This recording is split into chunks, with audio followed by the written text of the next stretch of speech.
Steve, my good man, how the devil are you? I'm good, buddy. How are you? I'm very good, my friend. My car exhaust fell off the other day, as you know. So that Interesting. Was, yeah, annoying. I was there driving down the road on my fifth dump run of the day. Nice. Driving along, hit a speed bump, heard what it sounded like a tin can hitting the floor, and I was like, "Why the fuck I put a manhole on a speed bump?" Because that same noise, you hit a manhole, they're a bit loose. Yeah, exactly. I was like, "That's weird. Why have they done that?" And then I came off the throttle and just had the tin can noise again. I was like, oh, I think that might be my car. So then I carried on down the road a bit. I was like, oh, shit, that's definitely my car. What the fuck has fallen off? So I pulled over, had a look underneath, and at the muffler, my exhaust has just dropped. So that's annoying. It's booked in. Can't get it done till Monday, but I'm carless for a little while, which actually is quite a treat. I quite like not having a car, so it's not the end of the world. It's just annoying that it's while we're supposed to be moving house. Yeah, that's not the best time. I'm still getting used to this, 4 weeks of not driving because of the stroke thing. Yeah. I'm halfway through it now. Well, I'm more than halfway through it. That's been weird. Yeah. It's like relying on everyone else. Like last night, the boys didn't sleep well. Normally, Sarah's been taking me to work, so we get the boys up, chuck them in the car. They go back to sleep. They're quite happy. This morning, they were all asleep, and I didn't have the heart to wake them up. How did you get to work? I randomly rang round, everyone who I know lives in town from work. Just ask for a lift. Yeah, I just flagged a lift. Typically, the first bloke I rang was like, yeah, I'm not in today, I'm still in bed. It's like, shit. Yeah, sorry, bro. Yeah, sorry, mate. Just woke you up. But then, yeah, good old Paul. He came to my rescue. Nice, that's all right then. At least there was someone there to pick you up. Yeah, that's a weird feeling when suddenly you can't drive. Like, medically, you shouldn't drive. Yeah. And it's just like, oh, hang on. It's amazing. It's when you go without a car, you go, fuck, my entire life is based around this car. How the fuck am I going to deal with this? Yeah, how do I get here? There's no public transport. 6 a.m. Yeah, exactly. Plus, it's Norfolk, mate, so there's not much public transport There's anyway. not much, no. And if you do get on a bus, God knows where it'll take you. Yeah, exactly, if it gets there at all. Yeah, sometimes you don't get to where you think you're going. No, exactly. If he decides he's going back to see his mum. And I wouldn't be surprised, Steve. Cherie was once on a bus. I'm going to name and shame. It's Sanders. They're fucking useless. They are useless. Our local bus company. Yeah, quite terrible. But Cherie was once on a bus. This was a bus from Norwich to North Walsham, but if you request it when you get on, it goes further than North Walsham. Really? Yeah. So Cherie got on, said, "Can you please take me to Trunch, which is the little village we used to live in?" And the guy was like, "Yeah, no worries at all." So it stops in North Walsham, everyone gets off, and the guy gets out. He's like, "Are you going to get off?" She's like, "No, we're going to Trunch." He's like, "No, I'm going home." She's like, "Excuse me?" He's like, "I'm going home. We're not going to Trunch. You should have asked when you got on." She's like, "I did." He went, "Nah, Nice. not doing it." She's like, "I get this bus every day." He's like, "Nah, I'm going home. You're going to have to get off." So obviously there was quite an uproar about it, and she had to get a taxi back. And after months of fighting, Sanders did reimburse the taxi fare, but just a part of the wank, mate. They're such a bad company. Yeah, they are annoying. They don't slow down either. We live in quite a rural area. And if you meet one on the back road, you're going up the hedge. Yeah, exactly. Because that dude ain't stopping. No. And he ain't getting over for nothing. These guys would, like a death race, you want that guy behind your wheel. You want people that really don't give a flying fuck about anything, and that is Sanders bus drivers, sadly. Yeah, if you've got at the top of your CV, don't give a shit. Yeah, exactly. You're golden. Exactly, they'll hire you for that. Yeah, you're in. But enough of us slagging off the local bus companies. Yeah, well, I'm quite upset with them anyway, Steve. I was out protesting at the weekend in Norwich. Oh, you went to the protest? Yeah, I went to the protest. First time I've ever been to a protest, Steve. It felt very good to channel my anger into something productive. Cherie's walking around with a big sign that said, "Emasculated by Greta. Wait till you meet Mother Nature." And that went down a treat, as you can imagine. All these crazy hippies, and I loved her for it. So that was good. She was the centre of attention. Nice. But it was fun being at the protest. But Sanders at the time had also tweeted about the protest, being like, "These unexpected protesters turned up. We are so sorry that other people are ruining your day and you can't get your buses. It's not our fault. Blame the protesters." Exactly, unexpected. This was literally a worldwide protest. Every city had this protest going on. So it was the climate thing was in Glasgow. Yes, So exactly. every major city, or not even major city. Well, the worldwide, world over, there was this same protest was happening. Yeah, happened all at the same time. So yeah, Sanders. Yeah. Yeah, exactly. but you're right. Before we get sued for libel from Sanders here, we are putting this out to the world. Yeah, exactly. But yes, all I can say is really the North Norfolk public transport system sort of sucks. The trains are better since they've been upgraded, but also sucks. It does They're suck. not great. Yeah, enough of our plight. Exactly. If that's the worst thing we've got to complain about, Steve, we're doing okay. Yeah, we're not doing too bad, really, are we? No, we shouldn't moan. No, let's not, Steve. Shall we dive into the show? Let's dive in, mate. We've got a lot to talk about. Good stuff. So, I'm Tim. He's Steve, and this is for the love of MotoGP.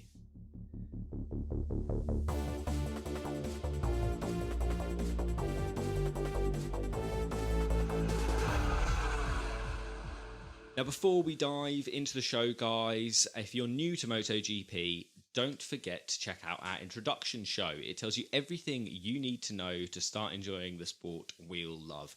We go through the riders, we go through the teams, we go through the rule sets, how the race weekend looks, we cover the fun storylines of what's going on, and it kind of sets you up nicely. It's pretty late to the end of the year now, but, you know, it's still worth a listen. Definitely go back and have a listen. It will make you chuckle. Yeah, that's fair. Scroll back through the podcast feed and you'll find it. It's just called the Introduction to MotoGP 2021, I assume. That's what I called it. Can't remember now. I think so. And we will be doing another one before the season starts this year too. Before we dive into the show properly, Steve, we are today brought to you by Manscaped. We certainly are. Manscaped are the finest in men's below-the-waist grooming. Manscaped offer precision-engineered tools for your family jewels. They just launched their 4th generation trimmer, the Lawnmower 4.0, all across Europe. You heard that right, guys. The 4.0. Join over 4 million men worldwide who trust Manscaped with our exclusive 20% off offer and free worldwide shipping. Just use the code MotoGP at manscaped.com. So for full disclosure, Steve, I was about to say Steve, you know about this already, but for full disclosure to you guys listening, Manscaped sent both of us a copy, not a copy, it's not a book or a film. They sent us a sample of their Perfect Package 4.0 so we could try out the products before spouting off to you guys about it. And I can say from experience, great product, well worth having. They will endorse them very much so. Yes, exactly. You're currently wearing the t-shirt, Steve. I have got the t-shirt on. And as the t-shirt says, your balls will thank you. They did this week. They did this week. I tried out. I thought I'd make a point of, like, before we talk about them, every week I try something. So this week I tried the deodorant for your balls. Yep. I thought I'd give it a go. Works. Although it's winter here now, or it's getting towards winter, work is hot. Work is warm where we are. So I thought I'd try the deodorant. Works a treat. Happy days. Really good. Lasts all day. Yeah. Were you just there just sniffing your groin all day? No. You could smell it. That's all right. When you first put it on. I do have a funny story, actually, about sniffing groins here, Steve, which I'm going to get into. So, much like you, I have been making the most of these products. I had a shower earlier on today. I dried off. I used some of the deodorant, gave that a good rub in. Happy days. And I was so excited with the results that there was no one at home. It was just me and Cherie. Our housemates weren't there. So I wandered upstairs and asked Cherie if she wanted to smell my testicles. As you can imagine, it was a quick no because she was working at the time. So I was like, right, okay. So I wandered back downstairs. And I went down the stairs and I hung her right into the living room. And there was the cat. And I said the words, Freddie, would you like to smell my testicles? Bearing in mind it was just me and Cherie at home. And then from the kitchen, unbeknownst to me, our housemate had got back. Ooh. And the kitchen and the living room were really close. So then from the kitchen, I just got this, are you asking my fucking cat to smell your testicles? Like, oh, shit, this is some explaining. Oh, mega. So what was the outcome? Who was it? Was it? It was Shani. It was Shani. Yeah, it was fine. I said that I've just used my nice new deodorant and I'm smelling lovely. And she just looked at me and just huffed up the stairs and took the cat with her. And I was tempted to be like, would you like to smell my balls? But I thought, maybe not. Maybe that's a bit too far. That might be pushing the boundary a little bit. But yeah, I can endorse. It does smell good. It does smell good. And the razor itself, guys, the ceramic cutting blade makes quick work of body hair while reducing the risk of grooming accidents thanks to their skin-safe technology. So you really reduce the risks of nicks and cuts. The small but powerful spotlight helps illuminate those dark recesses, and the different guards allow you to customise the length of whatever hair as well. You're currently grooming. Well, the light or the... The light. Oh, the light's powerful. You've been using it to light your way at night when you've been wandering around. Now, here's my story. Oh, this is going to be gold. This is going to be gold. Right, normally we put the kids to bed. We come downstairs. Last night, Sarah went to bed. My phone had died, and I didn't want to turn the light on upstairs so I could see the way. Okay. So I thought, there's suddenly, for some reason, something sprang into my head. I know something else has got a light on it. It's just a shame that it makes a loud vibrating noise when you It's turn actually it on. quite quiet. Okay. Really quiet. So yeah, I used that. Just have a little trim while I was going up the stairs. That'll do the job, mate. Dropped it off in the bathroom on the way. I thought I'd use that in the morning. There we go, guys. So if you guys want to experience your housemates judging you for asking their cats to smell your testicles, or you just want to use a vibrating torch to get around the house at night, then you can get 20% off all Manscaped products and free shipping with the code MotoGP at Manscaped. So get 20% off and free shipping with the code MotoGP at Manscaped. Unlock your confidence and always use the right tools for the job with Manscaped. So, staying on that subject for just a second. We're still on Manscaped here. This is now free advertising. This I is like free. this. Yeah, we'll go there. It just popped in my head. We'll call that the stroke. I'm 30 seconds behind here. I didn't realise until the weekend how big this company is and how many people they sponsor. Oh, it's Until huge, man. Sarah was watching the football, and then I watched a bit of the UFC. Everywhere, huge company. So everyone is raving about them now, guys. But if you see them with anyone else, don't use their code. Use our code for 20% off at MotoGP at manscaped.com. So into the show properly, Steve. Let's dive in. This is just going to be another one of them shows, Steve. It's the standard here. We're going to run through the news, then we'll go through Moto3, Moto2, and then we'll dive in to our full MotoGP race review. We shall. Let's go for it. Let's start at the top then, Steve. Nice and easy one here. Ducati won the Constructors' Championship this year. Always helpful when you've got more bikes on the grid. Quite, because the chances are one of your bikes is going to be finishing in a high position. Exactly. Yeah, I don't think this has come as a surprise to anyone. No, that's fair. They've had some good results this year. Everyone else has had some pretty poor results through injury or replacement riders. Yeah, that's it. And Quartararo was really holding it for Yamaha for a long time throughout the season, but just that armada of fast Ducatis has just overpowered him at the last. And it's, like you say, it's to be expected. Yeah. I think if you were to sit down and try and argue against it, you have to be a politician. I couldn't. Yeah. I could not justify any other way. If you were to turn around and say, Aprilia, they should have had it. What? Yeah, exactly. Yeah, Ducati were out and out just... and a lot of people saying, that's the best bike on the grid right now. If it wasn't for Quartararo being as good as he is, then Ducati would have just taken all the championships anyway. Yeah, look at the other manufacturers. They really are being rescued by one rider. Yeah. In each of their own categories, teams. So, yeah, any surprise, really. It's not any surprise. Yeah, exactly. But congratulations to them. It's another... stamp on the letter, another header. That's exactly it, isn't it? It's another wreath that they can put up on the wall. Exactly, another accolade, and they all want it. They just need to get that Riders' Championship, man. That's the one. It's been a long time for Ducati. It has. That is the one. It's coming. It's not far away. You can't have a bike on the grid like that and not win it soon. No, exactly. Especially not with the riders they've got now as well, man. Like it's a potent combo of fast guys, fast bikes. Like Ducati are going to be title favourites next year. Oh, absolutely. Like it's going to be fun to watch, I think. It's going to be fun. Even with like the title bit currently being held by Yamaha now, you'd be hard pushed to bet against them next year. Yeah. If Ducati win the title next year, Steve, this has only just occurred to me, but that would mean 4 different manufacturers have won the title in the last 4 years. Yes. Has that ever happened before? I believe it has, but a long time ago. Okay. I think you'd have to delve back. Oh, I'm sure it has. Someone like Ago did like a championship on one bike, then a championship on another bike, then a championship on another bike. So yeah, okay, that probably has happened before. Yeah, I couldn't give you... Not in the MotoGP era. No. Pre-MotoGP, I want to say you'd have to go back mid-70s minus... Okay. I can't remember it through the 80s, but then I wasn't really watching during the 80s. It might have happened then, but off the top of my head, no. I can't remember the last time it happened. Okay, so it's an exciting one. Even 3 manufacturers in 3 years, which is what we've got now, feels pretty special considering what the MotoGP era has been like as a whole. Oh, it's just been dominated by one... Either Honda or Yamaha for most of it. Obviously, Ducati's have got 1 title. Suzuki have taken 1 in the MotoGP era. But even that has just felt a bit lucky.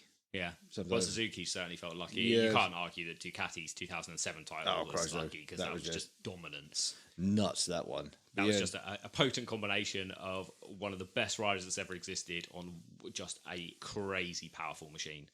Yeah, just the only person who could tame it. Yeah, exactly. Realistically. Who had the balls to ride it how it needed to be ridden. Yeah, certainly.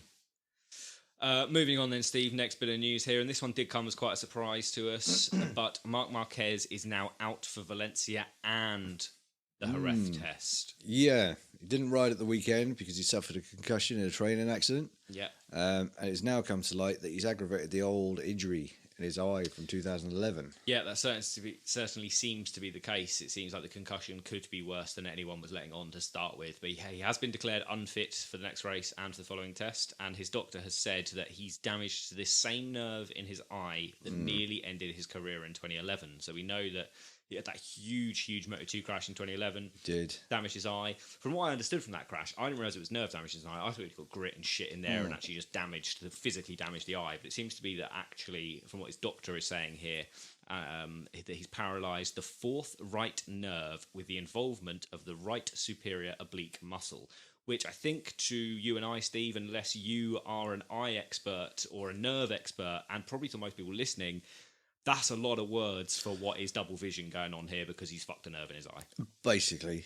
But how big was that crash then?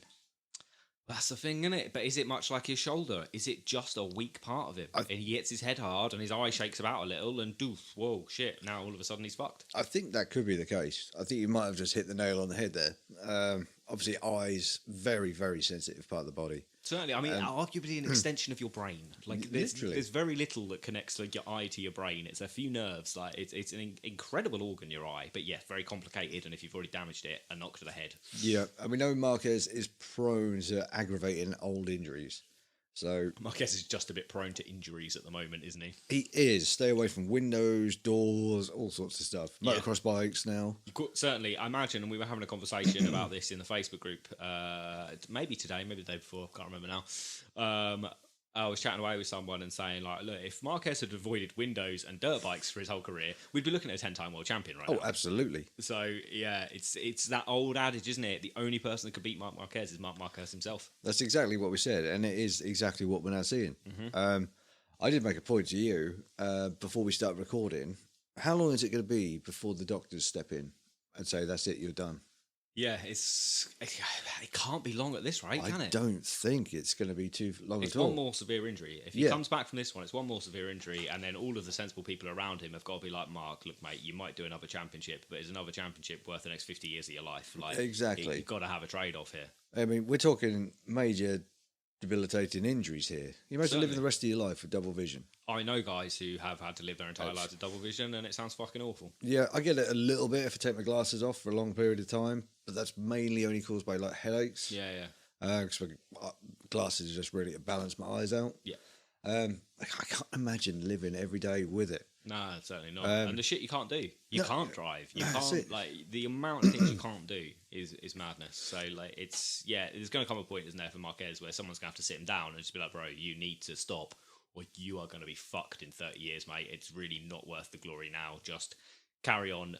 You've made all the money in the world. Just have a solid life. Yeah, just sit and relax now. But he's not the type of person to sit and relax. No, so maybe he has to do something else. We know Valentino Rossi in like the latter end of the 2010s gave up motocrossing and wasn't doing the big jumps and stuff anymore. Maybe Marquez has got to go for a new training routine that doesn't flat involve. track.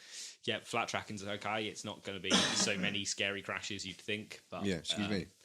I think, something's got to change. This can't carry on. And I think Honda are probably going to start being like, look, we know you are the golden boy and we know you can put whatever the fuck you like in your contract.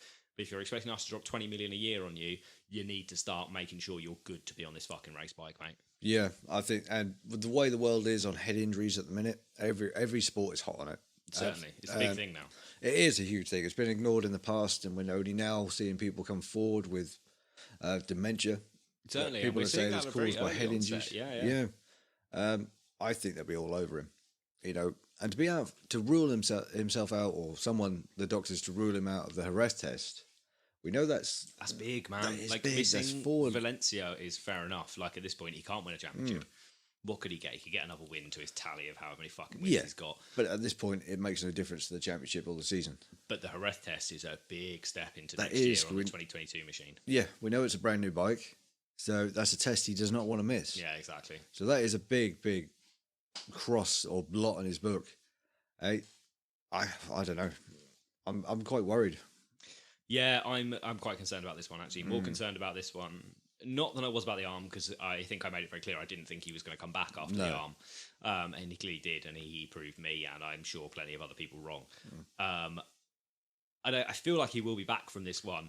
This one to me marks a point that something has to change in the way Marquez is training or riding. Something has got to give here, or he needs to just give it up and go do something else. I think so. I think it's now time to reassess, look at age, ability, not ability, that's wrong, risk. Yeah, that's it. It's risk versus reward at this point, isn't it? Yeah. And maybe ability, Steve. Like, he's pushing, late 20s now. He's 28, 29, something like that. Yeah, he's getting up there. So his reflexes aren't going to be what they were 5 years ago. No.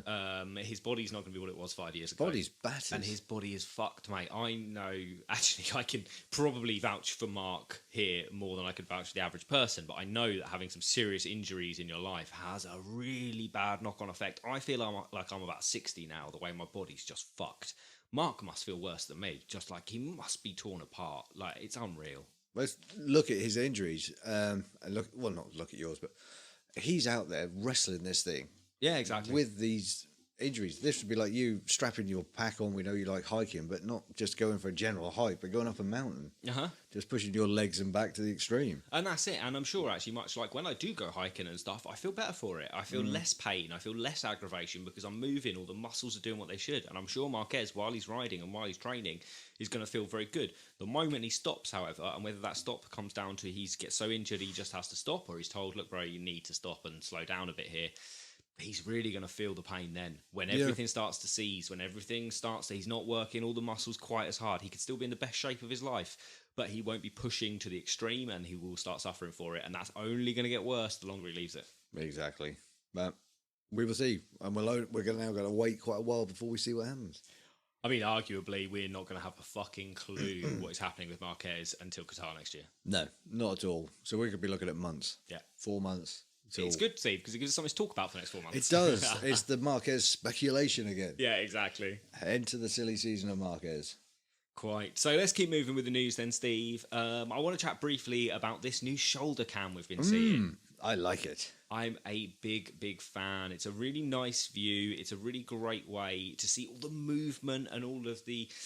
We're seeing the movement of the rider a lot more, the hanging off, the stuff. It's kind of a video game view, almost. Yeah, I really liked it. Yeah, it's a really cool thing. I'm a big fan. It shows the elevation changes very well on the track. It just shows how physical riding a MotoGP bike is. It's quite incredible. And I think it's much better than the helmet cam that we've seen in Formula E. I think the helmet cam started in IndyCar, but someone from the US get in touch and let us know. I think that's where it started. Yeah, I think you could be right, but I'm not 100% sure. This was just a nuts view. Yeah, this was great. And we've seen the helmet cam in Formula 1 as well, but it's just... This view was just better than the helmet cams, full stop. It really was great. And it's a view that will only work on a motorcycle.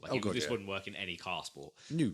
But just absolutely incredible. Just to see Alex Rins just wrestling that bike around, it was something quite special. Yeah, I really do. I really hope we see this a lot more next year. I mean, I think we're going to. Yeah, I really do.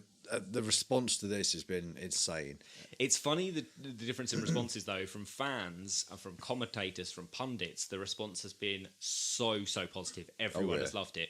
The response from the riders has been completely different. The riders have been like, well, you can see too much of our dashes. You can see what's going on. Like, we don't want this. We don't want you to know when we're using these devices. To that, I sort of say tough shit. Yeah. Like, we all know those devices are there. We all know what your dashboard can and can't display. Like, eventually people are going to see photos of this and stuff anyway. So let's just get it all out there. Let's get it done. And maybe just don't put up any sensitive data on the dashboard that anyone else can interpret it. One of my first thoughts was, I'm surprised Suzuki allowed it because you will see what's going on. Yeah, and Alex Rins as well would have had a say. And Suzuki obviously would have had a say, and Alex Rins had to be the rider to be like, I'll try it. Yeah, but they can just have a generic dash. Just a speedo, rev limit, and lap times. Yeah, well, we know they can only get a certain number of messages anyway. We know all those messages. You can already find those messages.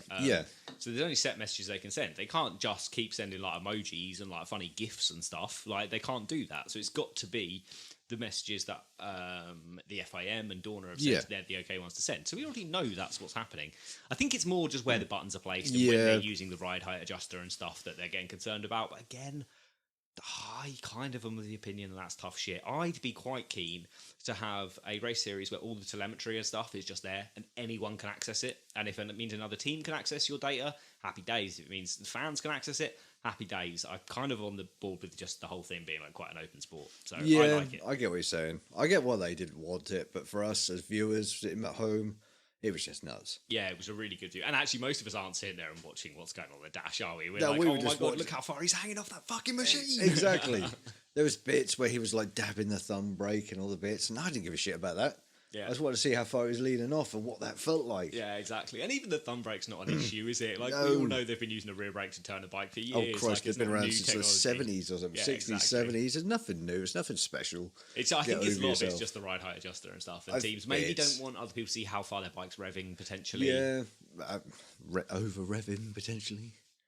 Pushing that boundary. Yeah, exactly. So I think there's certainly, I mean, every other team I'm sure would have been watching that Suzuki Oh, cam God, yeah. and gleaning what they can from it. Gigi was at his nose pressed so far on that Quite. screen. Yeah, he was like, well, we haven't got this. Yeah, exactly. But then when every team and every rider is riding with that camera, we're all going to see it for every machine. I really want to see the Ducati. Yeah. I just want to see what that dashboard's like.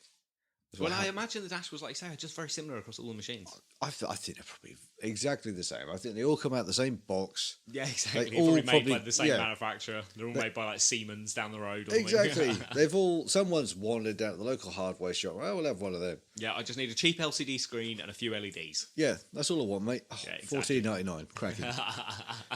And then as soon as you put the Ducati stamp on it, $1,499. Yes, exactly. Gigi's like, we'll paint a bit over here, make them wonder what that is. Yeah, and I'll put up a couple of little aero fins That's on the it. sides. Yeah, it's got a little bottle of super glue and a button. Yeah. Stick that on the side there. We'll get these fuckers thinking.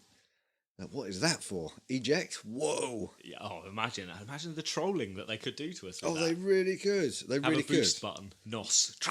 Yes, rockets. Yeah. Bananas. Yeah. Like Mario Kart. Yeah, exactly. Blue shell. Whee. Yes. Oh, dear. I would be in the pits, though, just like sending random messages. Like, mapping 23. What? They're going to be like, you can't send mapping 23, Steve. We need one of the codes that Dorna have allowed. Shit, mapping 8 then. It's mapping 8. No, that means something. You can't have that one. Just send. Riders like, what the fuck? I don't know. But anyway, it was cracking. Yeah, I it liked really it a lot, was man. good. I liked it a lot. Yeah, let's see that a lot more next year, please. Yes. So the next bit of news then, Steve, we move on. Stoner as a rider coach for Ducati going on here. So over the past 2 Grands Prix, Stoner has been working with Bagnaia and Miller in helping them to get the most from their weekends. Yes. And arguably it's been paying off, man. I'm I think aware so. they both crashed out of like the top spots in Misano, but then they were both on the podium in this round. And Yes. both riders have been like, Stoner has been amazing. Having a rider coach has really, we didn't realise we needed a rider coach, but now we've got one. It looks great. And Yeah. they really seem to be liking it. But that's just another badge on their Ducati's damn list that they've got. And what a Stoner came back again. Yeah. What a person to have in your corner. Well, we say this, but Stoner has like flip-flopped between Ducati and HRC. Since he is true. retired, he's just gone back and forth between the two. Yeah, it's probably just like whatever he's doing. Someone rings him up. Do you want to do this? Yeah, why not? Yeah, he's like, yeah, all right, fair enough. I Do ain't it going to be a for test you. rider anymore, but I'll just come and stand and chat to people. Yeah.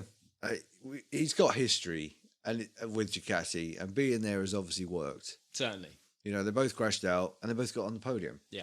Is it just the fact that he's gone in and gone, right, try this? It didn't quite Well, work. I don't know. It's everything, isn't it? From just spotting for them, for just chatting to them, to especially Bagnaia to be able to make championship pressure. I know what that's like. Let's just have a chat about it. And just being able to have someone, I think, as potent as Casey Stoner in your pit box and in your garage and just willing to chat shit with you for a while is going to have a big, big effect. Yeah, absolutely. How much do you reckon he wants to get on one of those bikes?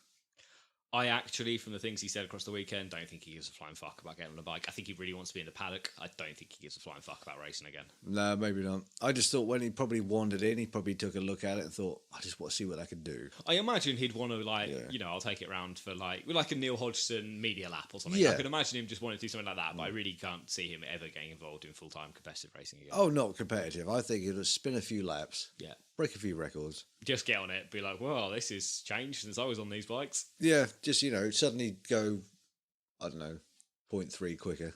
Oh my god, can you imagine if he went? Okay, the man hasn't ridden a MotoGP bike in anger for fucking years. Imagine if he went 1.3 or 0.3 quicker. Sorry, not even 1.3. Jeez, if he went 1.3, geez, his bloody goatee would fall off. Oh my god, can you imagine? They'd be like, well, shit, we need this man on our bikes, and now. Yep, he'd be like, right, nope. But at the same time, he's 36, man. I was just Google how old he is. He's too old for a MotoGP comeback now, anyway. But I can see him wanting to get involved in the pack. Yeah, absolutely. He needs to be there. People like him need to be there. Yes. It's the guys like that. Although the talent is coming through, and these guys are far more experienced now than arguably some of these guys were in the past. But just to have him in your corner, you know, But to have someone that's considered one of the greatest riders of all time just chatting to you and helping you out, like, is going to be one of the aliens incredible. in your corner. Exactly. That's exactly That's it, insane. I'd love to sit down and chat with him anyway, just to pick his brains about his racing career, but just to have him as a mentor. Yeah, oh it'd my be God. incredible. Absolutely incredible. So there's now talk from the full-time Ducati riders that they would like a full-time rider coach moving forward. People are saying, could this be Stoner? Chances are probably not, because he's got the family commitments in Australia. It's a fucking lot of travel. A lot of the reason he didn't want to keep racing was just the travel. He didn't want to be away from his wife and kids and stuff.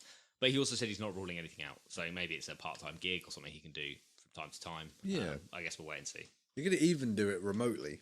The world we're living in now, post-pandemic, everyone's working from home. I don't think it'll be quite the same, though, is it? No. Just jumping on a Zoom call with Casey for half hour ain't going to be like having him just floating around the chat or around the track for a brief 5-minute chat 5 or 6 times a day. Like, it's, No, that wouldn't work. You'd want him there. Yeah, you definitely want him there, even just to try and deal with the politics and stuff for you. That's kind of that's important true. stuff, and he'll get the vibe from the team. You need a rider coach. If they're going to be a full-time rider coach, I think they need to be with you the majority of the time, or with the team all the time. Yeah, absolutely. Definitely. Yeah, I agree. So let's go on to this last bit of news here, Steve. And there seems to be some growing calls for a Formula One style super license for MotoGP. And this is coming from MotoGP riders as well. Not all of them, but certainly a select few. And a lot of this has happened in the aftermath of Darren Binder's Moto3 crash. MotoGP riders such as Mir and Bagnaia are questioning whether an F1 style super license should be introduced into MotoGP. And this is something you and I discussed a little while ago. Yeah, we spoke about this at quite some length, didn't we, a few shows ago? Yes. So we're ahead of the game. Thank you. We are, Steve. We're doing okay with this. But this, for anyone that doesn't know what an F1 super license is here, essentially to get into Formula One, which is, you know, the MotoGP of four-wheel racing, you need to have accrued a certain number of super license points. And you get those through finishing in FIA, the four-wheel equivalent of the FIM. In FIA affiliated events. So, you know, you finish in Formula 2, for example, you might accrue, now I can't remember the exact numbers here, but I'm going to say you can accrue 30 super license points. If you finished first in Formula 3 as well, you'll accrue 20. That's going to give you 50 in total. You need, say, 45 to get into Formula 1. And you can accrue points from all the other series and stuff, and they add up over a number of years. They will last a certain number of years. It's just a way to make sure people coming into Formula 1 have got the prerequisite experience, I suppose, as well as talent going on here. And there are also loopholes within there. So if someone that's clearly talented enough is coming up, they can say, okay, you haven't got enough points, but we'll give you special dispensation to ride, and you can go on. I'm quite pro this for MotoGP. Yeah, absolutely. I'm aboard with this. Some people are quite pro it, but there are also people that are quite against it. Quattararo probably wouldn't be in MotoGP if there was a super license thing right now. No, arguably not. With the events of this year, I'm all for it. Yeah, me too. And I think everyone wants to see change. We don't want to see a repeat of the tragedies we've had this year. Yeah. And if this is another part of what they can do to ensure that this doesn't happen again, I'm all for it. Yeah, me too. I'm with you on that. And you make it maybe slightly easier than the Formula One one. You say that just winning in... And maybe you say you need a certain amount of super license points to get into Moto2 or to get into Moto3. And you can just accrue those points in the lower classes and you just work your way up. And you say that it doesn't matter what you've done in your past. If you win Moto2, that's enough points to progress to MotoGP. Much like it doesn't matter what you've done to go forward. If you win Moto3, it's enough points to progress into Moto2. And then from there, you kind of work it down with less points for, I don't know, the top 10 finishes in every series or whatever. Yeah, I'm all for it. I think it's good. I think it's a good way of earning your points, how you've just described. I think that's a good way of just accumulating what you need both points and the experience. Yeah, exactly, and that's the thing. And you would say someone like Pedro Acosta, for example, coming into Moto3, unless you win it on your first attempt, you haven't got enough points to jump up to Moto2. So I think that's probably the best way. If Dorna want to chat to me about it, I'm willing to share my ideas. Get him on board. Yeah, much like Steve's also got some banging ideas for choreography, which we'll get into in a bit as well. So Hell yes. Get hold of him for that. Well, so he got some banging ideas, flew back earlier. Rightio, Steve. Let's take a quick break. When we come back, we'll dive into Moto2, Moto3, and then our full MotoGP race review. Let's do it, buddy. Good stuff, guys. Bear with us for just one moment, and we will be right back with you.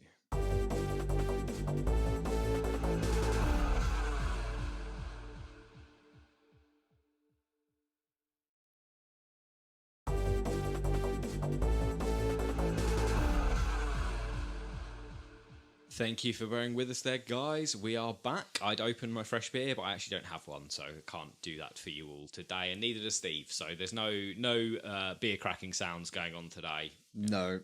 What is flicker, ring pull? That's nice. I'm not even sure if that picked up. But... No, I don't think it did. Effort.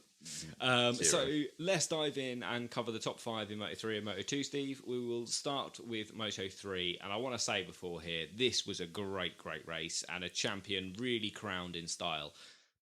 Almost crowned in style. It looked like he was going to be crowned in style until the upcoming MotoGP rider in Darren Binder proved that he's still got a lot of work to do and had quite a dangerous crash to wipe out Dennis Foggia. Yeah, it was a cracking race. I really enjoyed this. There was a lot riding on the race. Yeah, I mean, there was championship. Yeah, exactly. Yeah, excuse the pun. All the way through, it was a great race. I was glued to this. Yeah. Just where Garcia was in the standings. Acosta, sorry. Acosta, he was fighting with Garcia earlier on, but... yeah, got my riders to one way around. Yeah, but then Dive Bomb Darren. Did it again, didn't he? He just took from 4th place, I think, at the time. It just took way too much speed into the corner. Dennis Foggia was going slow around the corner because he'd just been sat up, but regardless, Darren wasn't going to make that corner. And he just wiped out the title threat in Dennis Foggia. Darren Binder was DQ'd from the race, so he got disqualification for the incident. But I mean, if he doesn't get rid of this dive bomb moniker for next year, man, I think a lot of people are worried. Yeah, I mean, I'm worried, and I ain't racing with him. No, it's a risk. It is a big risk. Yeah. Be it what it was. Luckily, no one was hurt. Mm-hmm. Everyone walked away and was okay. But it is not the kind of thing you want hanging over your head when you're about to miss a class and step up to the big time. Certainly. I think there's probably quite a few nervous competitors with him, and I imagine even Brad Binder. We've all been there, haven't we, where a sibling or a friend just embarrasses you in front of all of your colleagues or something. I think Brad Binder is probably starting to feel like that now. He's like, oh shit, he's going to make a fucking arsewipe of himself, and that's going to reflect on me somehow. Yeah, it will do as well. Everyone will look across like, you're the big brother here. Are you helping out? Well, that's it. And we know Brad Binder has got quite an aggressive running style, but not relatively clean. He's not super clean, but he's much cleaner than Darren. Yeah, I was going to say he doesn't go around wiping out multiple riders all the time. Wait, no. Even Darren Binder doesn't do it all the time. He just has this rush of blood that just leads to these... No, but it's enough for him to have a reputation. Yeah, it's just crazy situations where you don't want to find yourself in. You don't want to be putting these people at this risk. Yeah, exactly. That could have ended quite badly. I mean, we've seen it in the lightweight classes, man. We've seen how badly crashes and stuff can go, and it was at the front of the field. Do you see the shots of him heading down to the garage to apologise? No, I didn't see this. How did that go? Not well. No, I can imagine. He went down straight away. He did the right thing. But everyone was saying it was too soon. Okay. He should have let... maybe because it's not just a standard race. That was the title. That was it. There was a lot riding on this. If it had been just a standard race, I think it would have been slightly shrugged off. Yeah. I think Foggia would have been like, okay, all right, you're here. They're shaking. Yeah. Just call it that. But he got in the doorway and everyone just waved him out. It was just like, it's too soon. It's too soon. Leave. I don't know whether he's caught up with him again. Okay. To be fair, though, from Darren's point of view here, like the best thing to do is to try and go and apologise. And actually, I did see Foggia, or some statements from people. I don't know. I didn't read anything directly from Foggia, but I saw some statements from people that were saying things like, Darren just lost Foggia the title, and I mean that's not strictly true. If you rewind this season, Foggia's first 5 races, he got on the podium once and didn't score points in the other 4. That's what lost him the title here. It wasn't one collision. It was, if he'd have built up a lead in those first 4 or 5 rounds, or even scored a decent chunk of points, he probably would have had the points in hand to afford this. So Darren didn't lose him the title so much, but it was still a dangerous, reckless manoeuvre, and it was just silly. And Darren Binder was disqualified from the race for it. And again, I've seen a lot of people questioning this, like, why is he disqualified? Like, this isn't right. Why are you disqualifying him? And as far as I'm aware, and from the outside looking in, he was disqualified because he's got previous. Because he's got this reputation for being a dive bomb. He is going to rub people up literally the wrong way. He has been known to knock them off their motorbikes. And we've all been saying that punishments need to be more severe and need to be progressive. And this is the way of doing that. And the next one, if it happens again, is a 2-race ban. Yeah, like, that absolutely. Has to be, imagine, fucking hell, imagine if he does it again and gets a 2-race ban for his first 2 MotoGP races. Well, it's potential if he does it this weekend. Yeah, it could quite literally happen. Yeah. But yeah, just an unfortunate situation. It was the last nail in the coffin that did secure Acosta essentially the title, but it was a sad end of the race. It's a sad end to the title battle, certainly. Yeah. But because until then, the race had been amazing. It had been good. I mean, don't get me wrong, Pedro Acosta, very deserving champion. Certainly. Absolutely deserves it. Ridden an insane season. Yeah. Could not fault the guy. Cannot fault the guy. Events of the race just kind of took away from.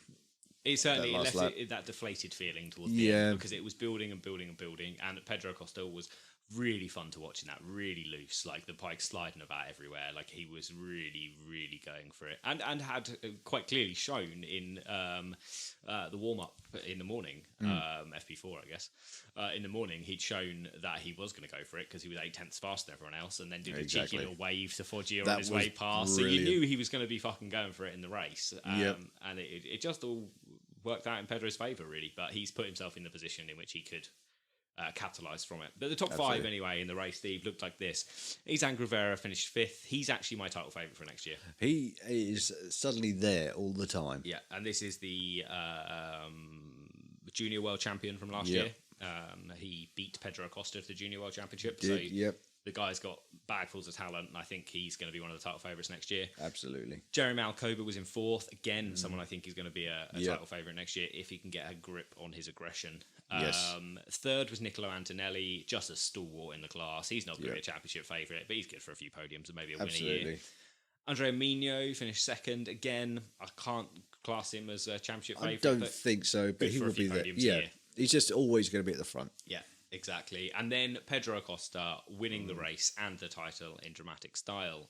The first rookie lightweight class champion since Loris Capirossi in 1990, I think. I haven't written that down. I think it's 1990. We'll go with 1990. If we're wrong, get in touch and let us know. Yep. And actually, he was only a single day older than Loris Capirossi was when he became the youngest ever lightweight class champion. Isn't that mental? So Pedro Acosta, very nearly the youngest ever. And I mean, we now know that coming forward, everyone's going to have to be 18 to be in that class. So no one's going to beat this now. No, that is going to stand the test of time.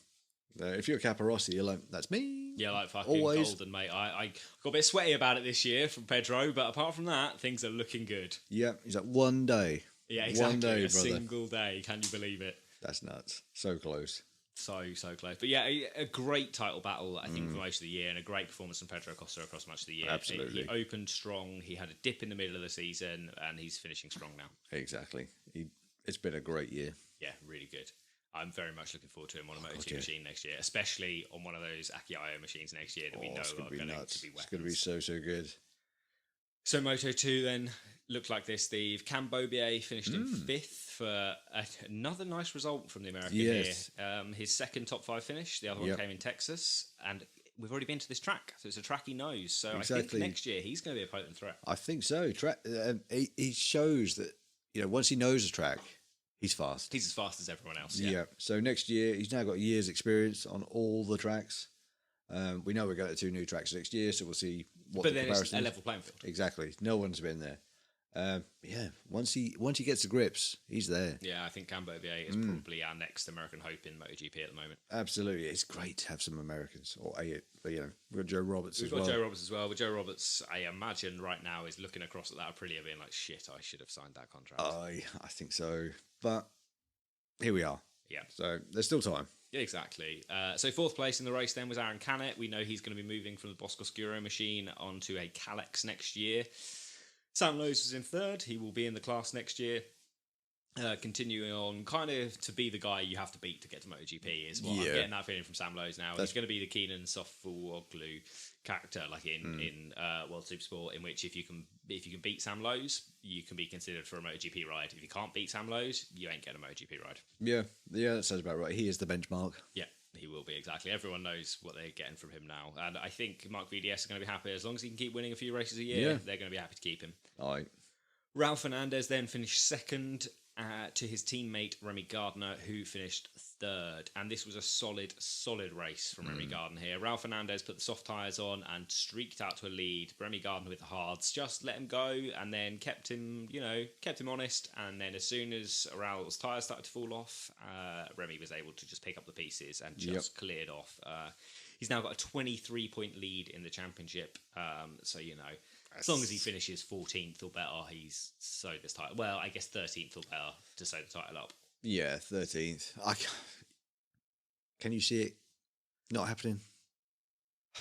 No, he has to crash. The only way it doesn't happen is he has to crash or have a torrid race and finish 14th or below, and Ralph Fernandez has to win. Yeah. So no matter what happens, Ralph Fernandez knows he's going into this race to win. It doesn't matter what else happens, because if he doesn't win, he's not going to get enough points. So he has to win the race no matter what, and then we're relying on Remy to finish 14th or lower. And I just can't see it happening. I think he'll ride around and take 10th place, take the title. You would, wouldn't you? You want this title, and if you're in a position where you could win it with a lower position, you're going to take it. Yeah, exactly. You're not going to push on and risk it. No, exactly. The title is worth more than like a few extra points for finishing the race. So, I think it's feeling like a done deal. But then we have seen Remy Gardner crash out of a race now. Yeah, we have. It's not over until it's over. But yes, I think all the sensible money is on the Australian right now. Yeah, absolutely. Completely agree. So that brings us then, Steve, to MotoGP. Now, MotoGP took place as the second race of the three throughout the day. We had Moto3 first, then MotoGP, then Moto2. And after the banger of a Moto3 race, a MotoGP was a little bit boring. It felt quite flat. It did feel... It wasn't a thriller. No, it wasn't. It felt very tame, didn't it? It did. Like you say, we just watched Moto3, which was insane. Yeah. And then it just leaves you with this hype. Yes, exactly. Like, oh my God, I know what good racing can be. I cannot wait for MotoGP. Yeah, the MotoGP comes round and it's just tame, and you're like, ugh. Yeah. It almost makes it hard to watch.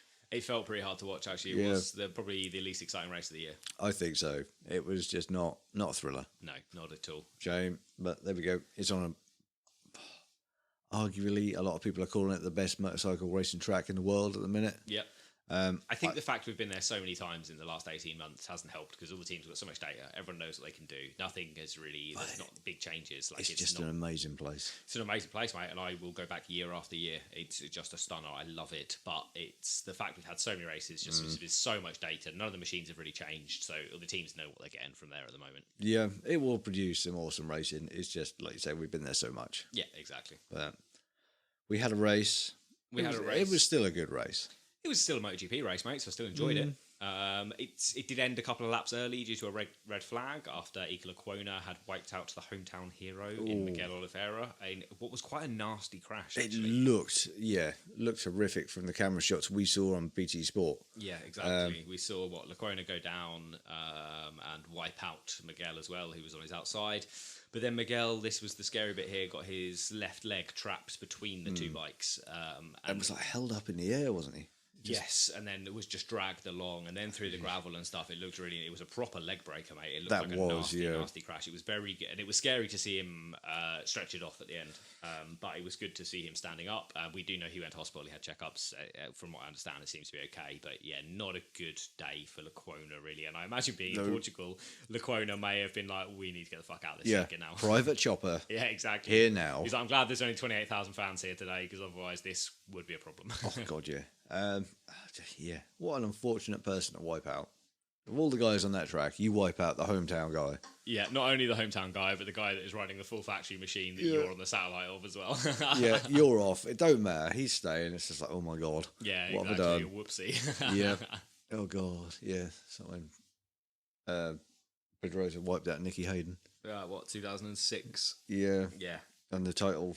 At race. least it wasn't a title battle that he ruined here. He didn't do a Danny Pedrosa or a dive bomb Darren. Dive bomb Darren. I love that.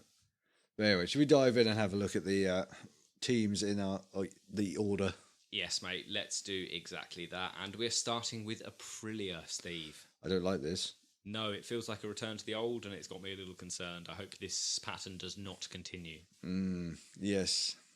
So we saw Aleix Espargaro then qualify 14th. We saw his teammate Maverick Vinales qualify 18th. But that was just the start of their woes, really. Aleix Espargaro did not finish the race, and Maverick Vinales finished in 16th outside of the points. Is this the first sign of teething problems for Mav and Aprilia, or is it just a bad weekend, Steve? I've got a feeling this could be the first sign of teething problems. I am also on that bandwagon. That's how I feel about it. I hope we're wrong, and I hope it's just a bad weekend. But I feel like it's just with Mav. Every time something goes wrong, we're like, oh, it's a return to the old Mav here. So maybe we are wrong. Maybe it will everything will be okay. But I'm not feeling particularly optimistic about it at the moment. I think we're going to have to get midway through next season before we really understand how he's going to be dealing with this Aprilia. Yes. So, yeah, let's call it a bad weekend. And hope for the best, and see how it goes in Valencia. Yes, yeah, and let's not dwell on that one for too long. Yeah, exactly. Okay, then let's move on to the next factory, Steve, in Yamaha here. Yamaha also had a fucking shocker. They did. They really did. But with an unusual...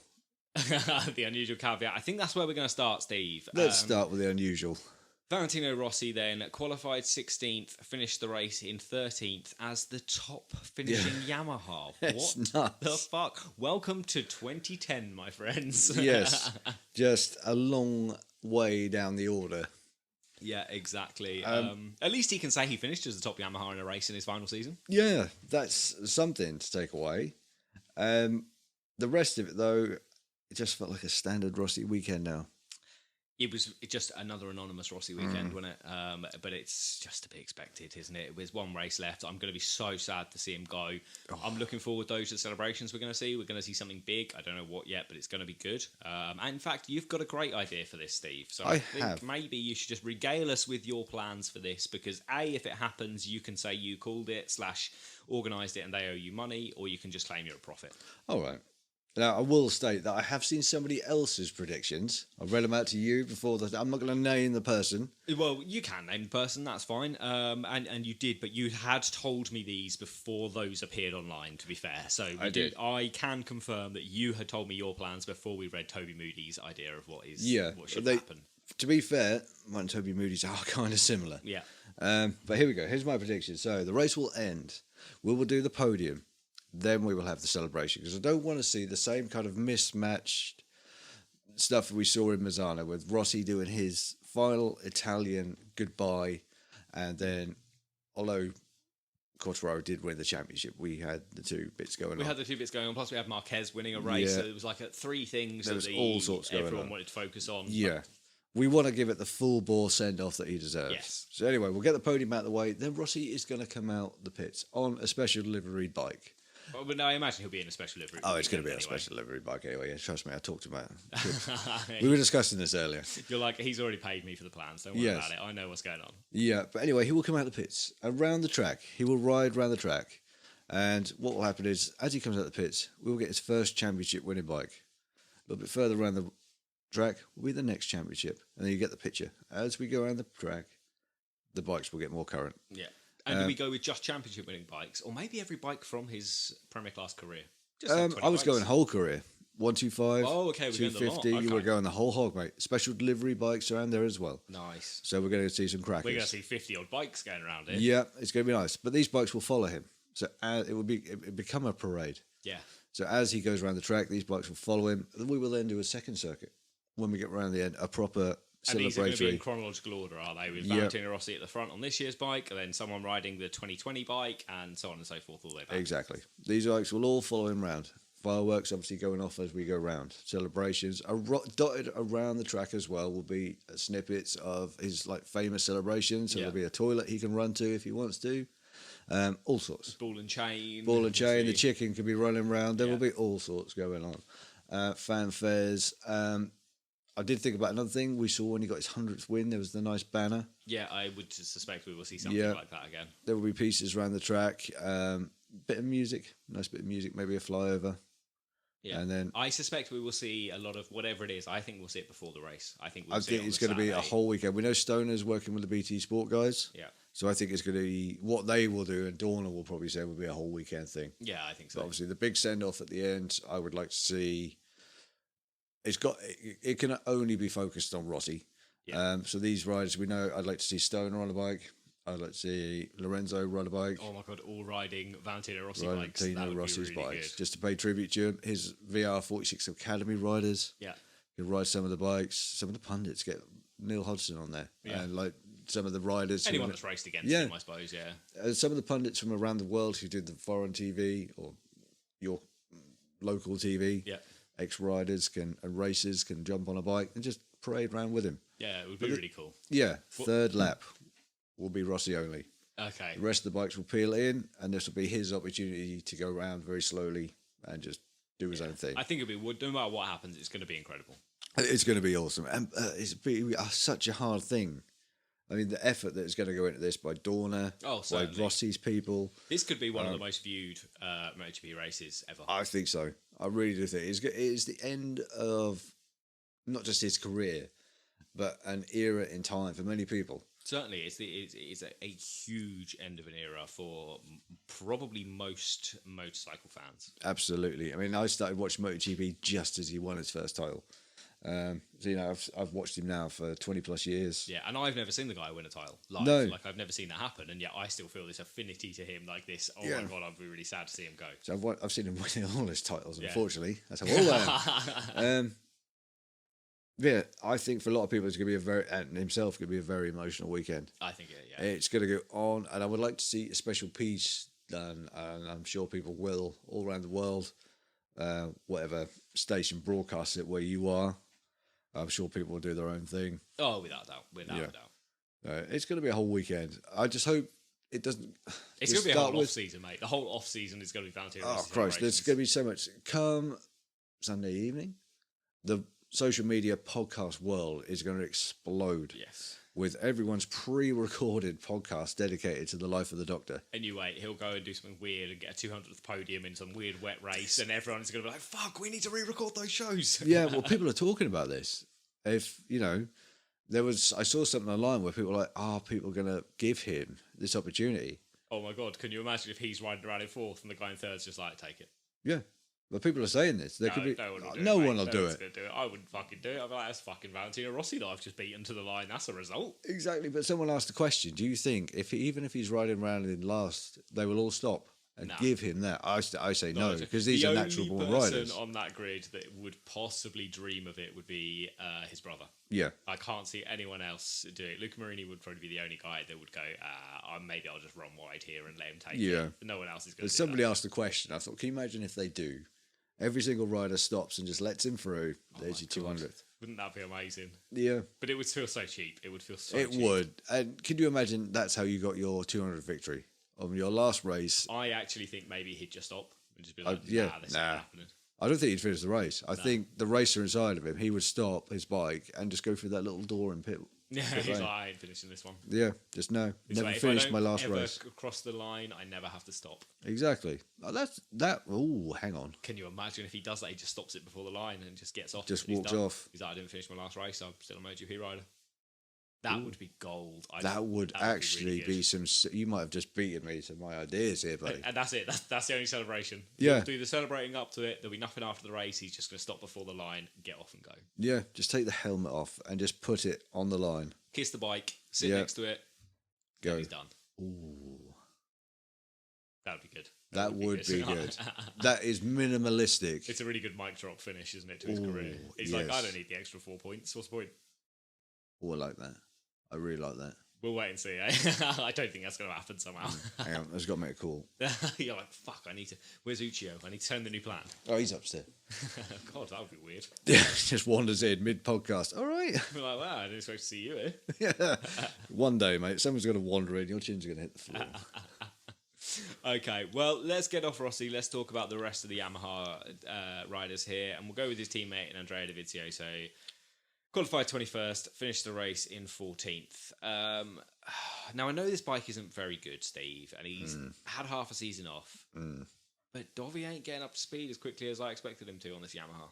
No, I thought we might see the professor pull something out the bag here and just be continuously second best Yamaha behind Quartararo. Because we know what I expected to see, but that's not happened. Maybe at Portimao, it's something to do with the fact we know all the other riders have been there, so they've all got data, they've all got experience around there this year. Obviously, we know Dovi went there last year on a different bike.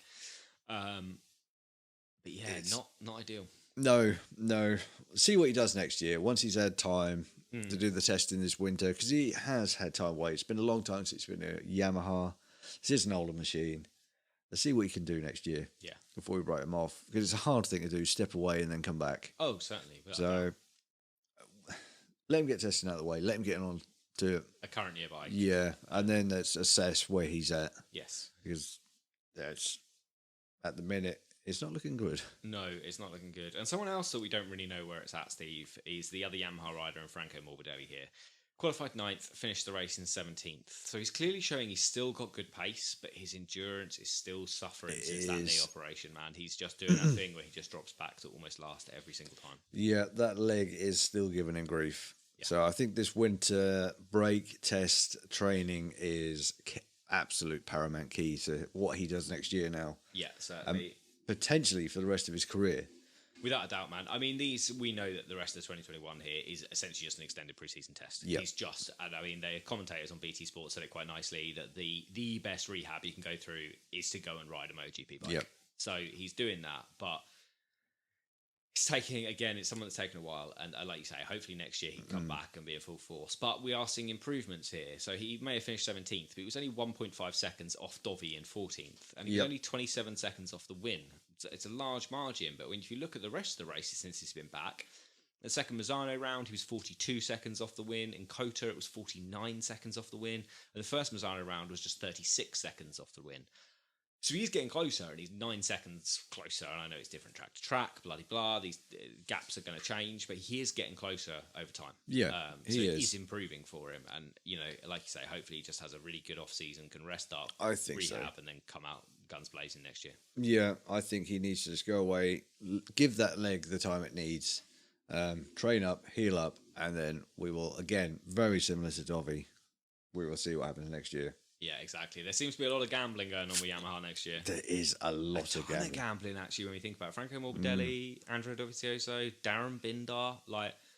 If Quartararo can't fucking get this done again next year, Yamaha could be struggling. They are really taking the gamble. Do we think we will see Lynn Jarvis smile at all next year? It depends if Quartararo manages to win a few races. Exactly. There's going to be only one person at this point in time who can make him smile next year. Yeah, exactly. And that is Quartararo. Yeah. So there's going to be some pursed lips in that garage, man. Oh, without a doubt, mate. Without a doubt. I would not want to be anywhere near Lynn Jarvis come Qatar.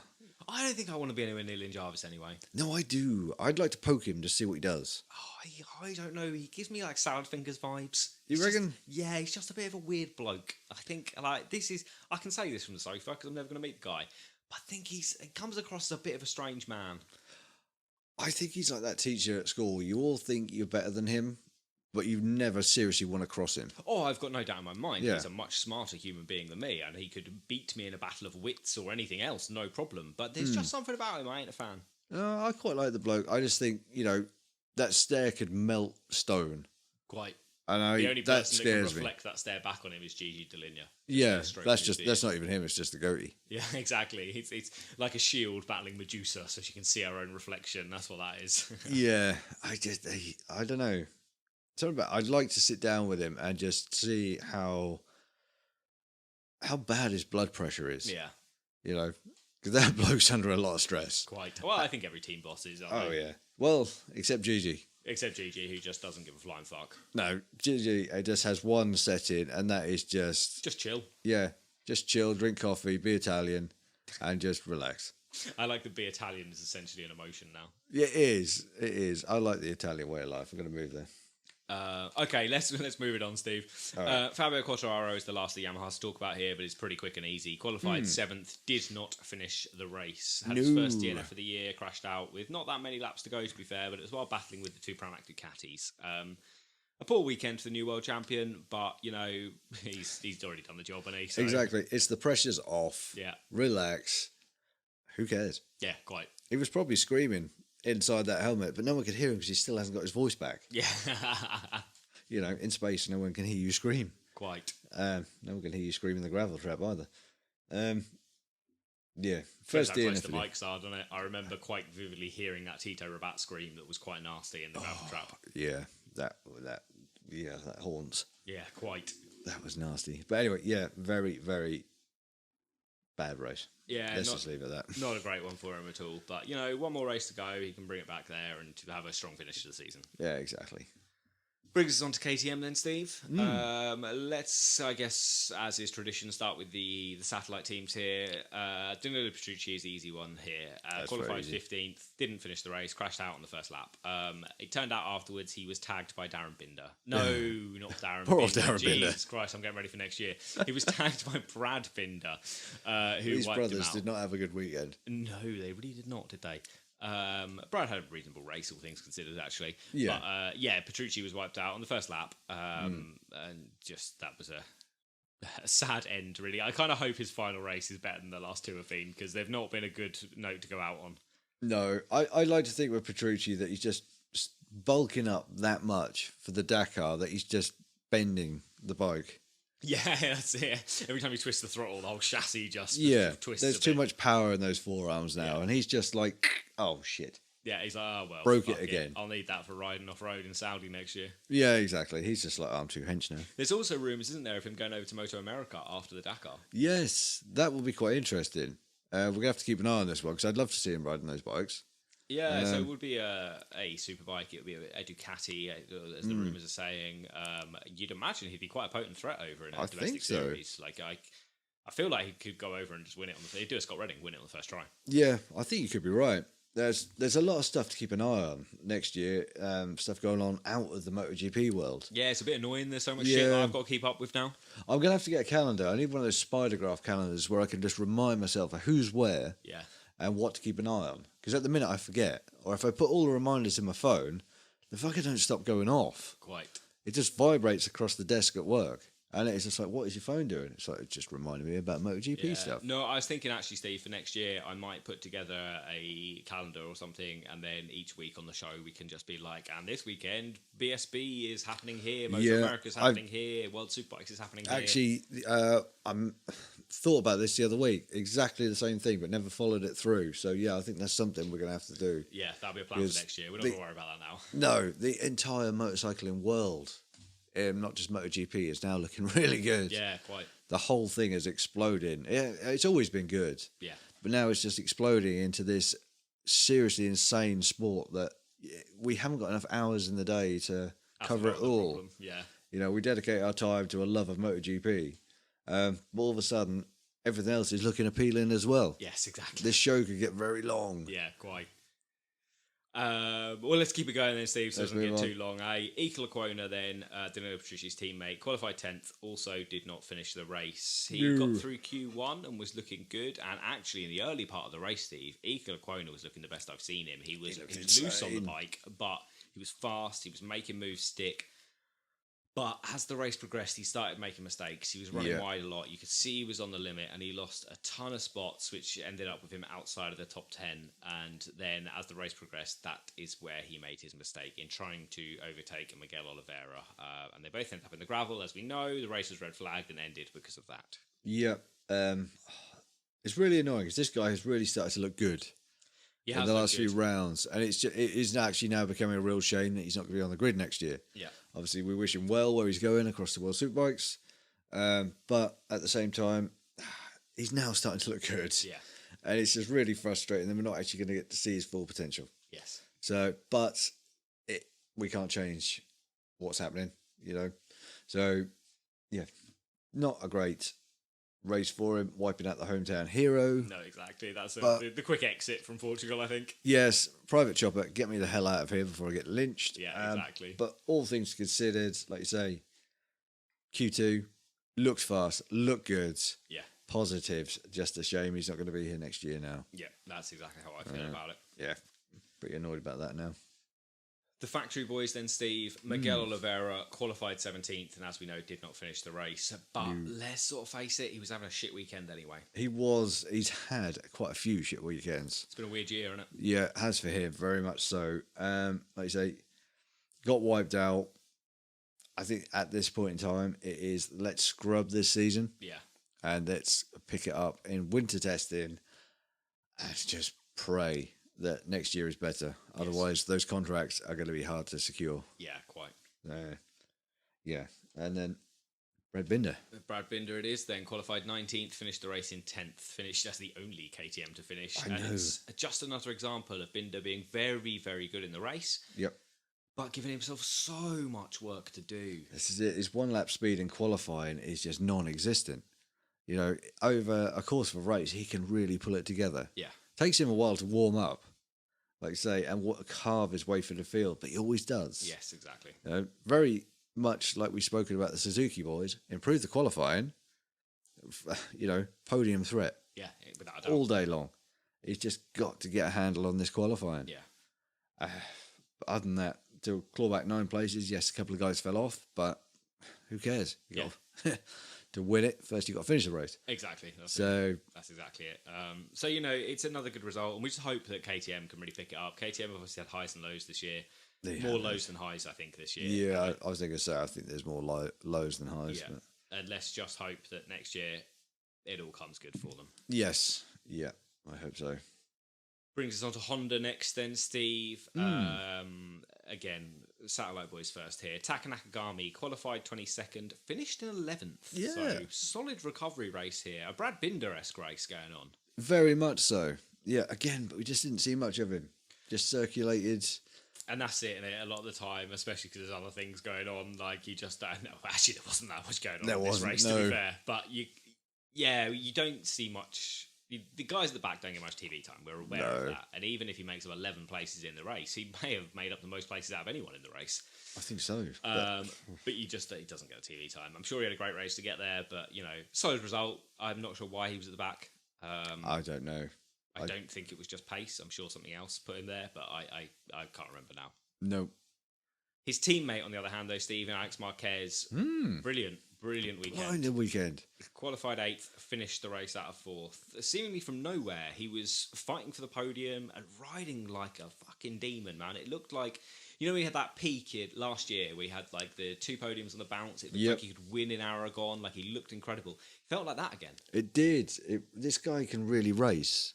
He's no slouch. He just needs to get that consistency going. And he always gets his best results when his brother's not there. He does, yeah, odd that. I've never seen the 2 of them in the same room at the same time, so I'm just saying. Do you reckon he's a Stig? Oh, wouldn't that be amazing? I reckon he's a Stig. Alex Marquez is just Marc Marquez all along. I think so. Ooh. There was... I did see a couple of bits online where people were like, do you reckon that's Marquez's bike? Marc Marquez's bike. It's funny, isn't it? The BT Sport commentator said the same thing. It's just like a bit of an offhand comment. Well, we know it's on a current year machine, but it's not going to be as up to date. But no, that's not. That's not that bike. That's not easy to do. But just a great. He looked so good. Yeah, it was really good. And he had a really good scrap between him and Miller. It was for that final podium spot.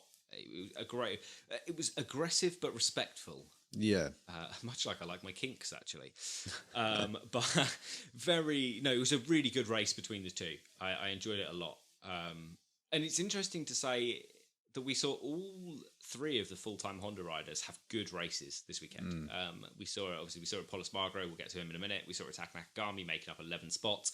Stefan Bradl doesn't really count as a full-time rider, so it's kind of out of the equation there. So do we think Portimao...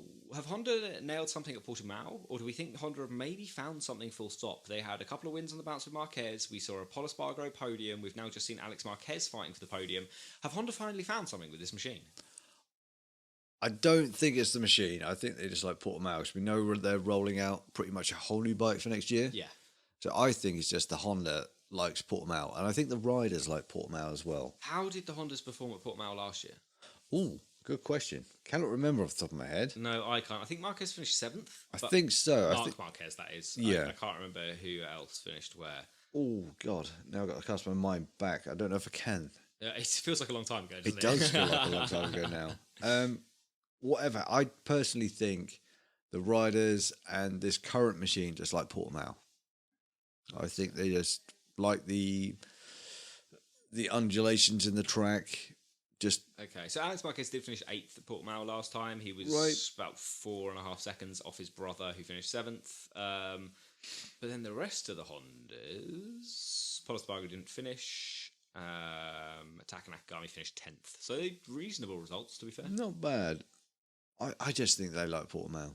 Yeah, I mean, it seems that way. Evidence would suggest. I think they just like Portimao. It's an awesome track. Yeah, that's fair. It's a very nice track. Alex Marquez, very, very good weekend. Yeah, really solid race. And if it wasn't for the red flag, I think that podium battle would have come down to the final lap. Oh, God, yeah. It would have absolutely. That would have been a great one to see. It would have been good. And we also know that Johan Zarco was closing in on them as well fast. So it could have been a good three-way scrap for that final spot, which would have been fun to watch. But c'est la vie, it is what it is. I'd still much rather see a red flag thrown when there's a guy that may have just smashed his leg to bits and the doctors all around him in the gravel trap. Like, it makes more sense to throw the red flag rather than just let it circulate on the chance that we could get a fun battle out of it. Yeah, safety first. Yeah, exactly. The Repsol Honda riders then, Steve. Stefan Bradl here, qualified 20th, finished in 15th, scored a point. He was in, obviously, replacing the injured Marquez. I assume he was just testing bits and bobs. I would imagine so. We've seen in the past that when he's given a chance just to race, he performs better than this. So 15th, I imagine he's just testing and just getting that bike. Well, what can he be testing? He can't ride a 2022 machine. I know, unless he was just testing a little bit of setup. Yeah, I imagine that's that's about all I think he can test. Yeah. He may have been testing potential setting specs for next year's bike. Yeah, that's fair. So, because like you say, we know if he's just racing, he can score better. Yes, exactly. So he was doing something behind the scenes. I think so. I think there was something going on there that they're not telling us, but that's fair enough. They don't have to. That's a very Honda way of doing things, though, isn't it? Yeah, sneaky. Yeah, very, very sneaky. We're going to keep all this to ourselves. Yeah, exactly. Not telling no one anything. But Pol Espargaro in the end. Yeah, qualified 6th, finished the race in 6th overall.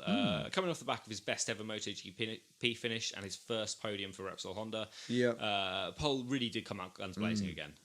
He did. Oh, excuse me. Well, you have a yawn, I'll carry on. That one took me by surprise. That was going to be a word. My God. He came out, where was I going with this? It's starting to look like he's finding some form on Honda. Just in time for the end of the season, just in time to get typically. Yeah, quite.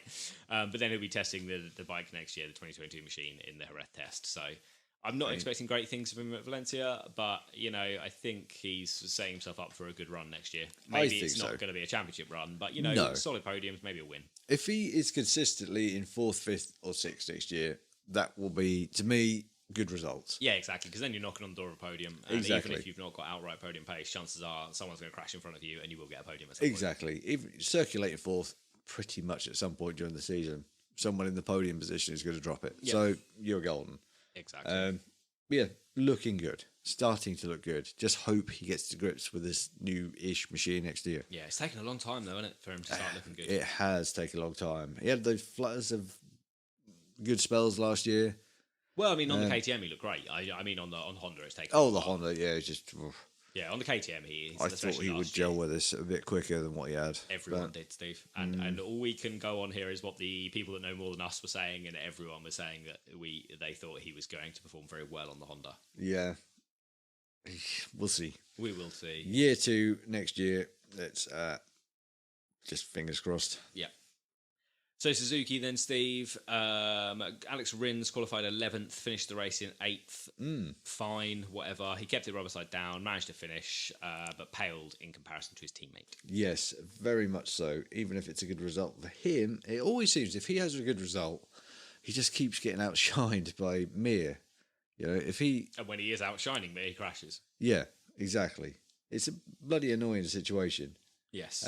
Whereas, like you say, Johan Mir, his teammate, on the other hand... Had an absolute banger, mate. Storming weekend, which he qualified 3rd and finished 2nd. Yes, quite really good. Just like, where did this come from? A rare 2021 trip to the podium for Johan Mir here. A very, very rare trip. Maybe it's all that talk of Davide Brivio coming back. Maybe it's just got him excited. Yeah, maybe he's like, oh, look what I can do. Yeah, exactly. So please come back. Look, I can get on the podium. Yeah, I can do it again, I promise. Yeah, exactly. I haven't forgotten. But it was a good race from him, and I'm really stoked for next year's machine. We know they've been testing out 2022 Suzuki a lot. Yes, that has been put through its paces so far. Hopefully, he can come out fighting next year, and we can have a four-way battle for the title. Yeah, we're saying it a lot now. Let's move to next year. Let's get these new machines out, and then let's really see what these guys can do. Yes. But it does seem like we're saying that a lot. I feel like we kind of get to the point about halfway through the season every year where we start saying that a lot. Yeah, I think so. I think it's because by the time we've hit halfway, we kind of get a good idea of what these guys are capable of. Yeah, exactly. So it always feels like you've got a good sense of what is going to happen for the rest of the season. Yeah. So by that point, you're like, well, these guys aren't doing very well. You're like, I need speculation now. Yeah. I need something to talk about. Let's hope that next year's improvements, new bike, are just going to be their redemption. Yes. So, yeah, unless you're on the podium consistently, yeah, we're pretty much going to write you off for the rest of the year. Let's move it on to then the final factory, Steve, and another factory that are probably pretty stoked to be moving on to next year. I think this team are going to be stoked to move to be. Oh God, I can't talk again. Bloody stroke. This team are going to be looking forward to every year for a while. Yes, I think that's certainly true, and obviously this is Ducati here. So Luca Marini qualified in 12th, finished the race in 12th overall. Felt like quite an anonymous race, and I don't remember seeing him at all, so I have nothing else to say. I really don't remember seeing him at all. Normally that bike stands out like a sore thumb, and I just don't recall seeing it. So. Yeah, that's where I'm at with that. His teammate Bastianini then. Yeah, exactly. Simple. Qualified 13th, finished the race in 9th. Another solid weekend and a really good finish. He did lose out a couple of spots to Jorge Martin, so dropped some points in the Rookie of the Year battle, but he's still 3 points clear, so it all goes down to Valencia for Rookie of the Year. I know, yeah. Oh, okay. I'm really stoked for that little... It's a fun little battle going on within the rest of the championship because now we know the independent riders wrapped up, which we'll get to in a second. We know that the manufacturer's title is wrapped up, the rider's title is wrapped up. We're going to have the team's title wrapped up, obviously, this weekend. So it's nice to have one more fight to be watching. Yeah, just a little accolade. Yes. I was top rookie. And a BMW M3. So. Oh, yeah, true. Forgot about that. And I'm sure all of these guys can afford a fucking BMW if they want one. But, to get one for free... Result. Happy days. We'll all take a free Beamer. Exactly. I'd be selling it straight away, mate. Oh, that would be gone. First thing I'd do if I got a free Beamer would be a sell cunt. Yeah. Be like, here's the keys. You would, wouldn't you? They'd hand it over. And the first thing you do would take your phone out of the pocket and just take the pictures for eBay. Yeah, exactly. Well, they're still there. I might drive it up the road once just to see if I could. And if I get it back without crashing it, I'll sell it. Oh, no. I'd just take the pictures first. I'd be like, while it's still shiny, they've polished it. That's a fair point. Yeah. I'd be like, before bugs get on there. Yeah, I'll have the pictures now. Then we'll go thrash the shit out of it. Yeah, and then I'll sell it. Yeah, then we'll sell it. Yeah, exactly. And speaking of Jorge Martin, then Jorge Martin qualified in 4th, finished the race in 7th. Another solid result from him, and I'm super stoked again to see him next year. Absolutely, mate. I'm completely on board with this guy now. I just want to see him go from strength to strength. Yeah, and he's on, like you say, arguably the best bike. Almost a chosen career path now. Yeah, I mean, as long as he can beat Zarco next year, and can be putting in these performances, then he's in very good stead to get a factory ride for 2023. Absolutely. Speaking of Zarco. Yeah, so his teammate in Zarco qualified 5th, finished the race in 5th. He had to get through Q1 to get that qualifying position and just put in just a standard solid race. He had a bit of a battle with his teammate, was fighting Quattraro for a little while, but scored some valuable points and took home the best independent rider trophy in the process. Nice. So that is all wrapped up.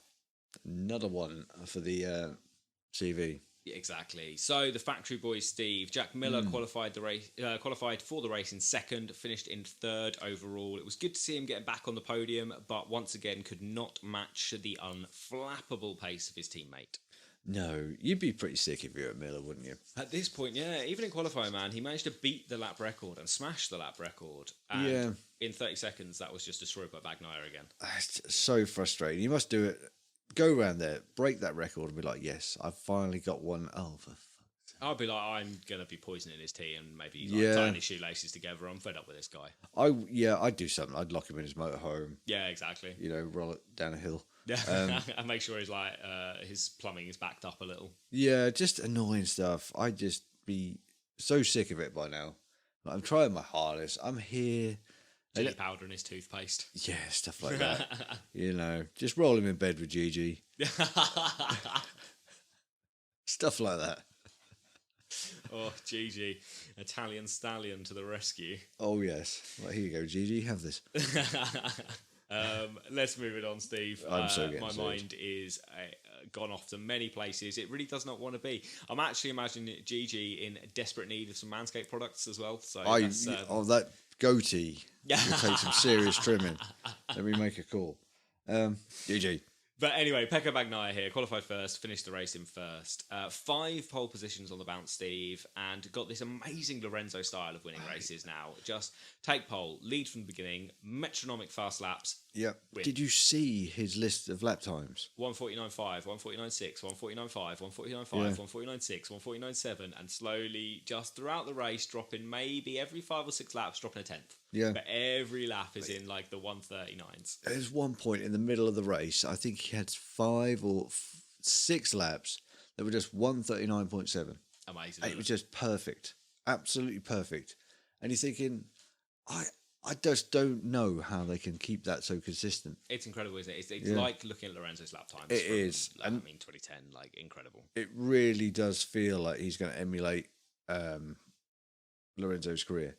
If he can keep this style of racing up, he's going to be golden. Oh, without a doubt, mate. And he's certainly a title favourite for next year. Absolutely. I mean, if bet against him at your own risk. Yeah, exactly. It's like what Davide Tardozzi said, Steve. I've got the quote in here. When he starts winning, you won't be able to stop him. Exactly. And it is that. That's exactly it is happening. I mean, how many podiums is this?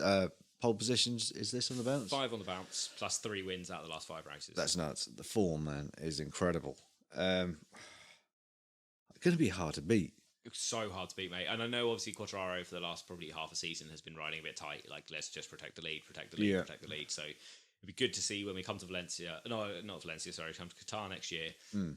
Everything's an equal playing field again. Everyone's back. It will be great to just see everyone going for hell for leather and really battling for it. Oh, God, yeah. The first 4 or 5 rounds of next year are just going to be nuts. Yeah. Everyone wants to just make that break. The whole season is like to me, like a Lorenzo race. Yes. You want to just hit the front running. And just it's keep very it there. rare that the rider who is a good chunk of points ahead at the start loses the title. Like, exactly. It's so normal to get the lead and just protect it all the way. Yeah. I mean, it's boring for us to watch, apart from the races where you're just going nuts at the front. Yeah. But when it comes to the championship battle, boring as hell because you just take a lead and stick with it. Yeah, exactly. But it does the job. It's what they're there for. It's what they're paid to do. And it's entertaining for us. Certainly. We want to see them mixing it up and struggling and fighting and elbows out. But at the end of the day, they're paid, entertain us, but to also win the title. They're just paid to win the title, win races. It doesn't matter how you go about doing it, just go and do it. Yeah, at the end of the day, Gigi don't care what we think about them and what we feel about that we're watching on the telly. Yeah. He's just worried about fulfilling his deal in the contract. Yeah, exactly. Any way possible. And this guy is seriously going to be on for a title next year. Yeah, I agree completely. All right, bet against him at your own risk. Quite. Okay, Steve, let's just go over our predictions quickly, and then we'll take a quick break, and when we come back, we will just do a quick race review preview for Valencia. Let's go for it. So, predictions, Steve. I predicted an Oliveira win, a Quartararo second, and a Bagnaia third. You predicted a Bagnaia first, Quartararo second, and Oliveira third. Neither one of our predictions aged well, but yours looks much better than mine. Well, I got the winner. Exactly. That was about it. Oliveira was a bad bet. Yeah, I put him into my fantasy league, Steve. This is the first time I have dropped in every league in the fantasy. I realised I had Marc Marquez in there as well, didn't I? Yeah, you said before the race. I can't remember. I really haven't paid enough attention to my team this year. I started out badly because literally every rider that I had was either injured or crap. So it was like 8 rounds in before I had a team I was happy with. I think your predictions each race going in have been better than your fantasy squad. I think so. I really should listen to my head and make that reflect in my fantasy squad. Next year, I'll have a T-shirt. You won't. No, I won't have a T-shirt. No, I won't have a T-shirt. We could just get you a T-shirt, I suppose, Steve. We're that easily within our power. That is no. We'll give those away. Okay, we'll give those away to the fans, listeners. Okay, let's take a quick break, Steve. When we come back, we'll dive into our race preview. Let's go for it. Okay, guys, bear with us for just one moment, and we will be right back with you.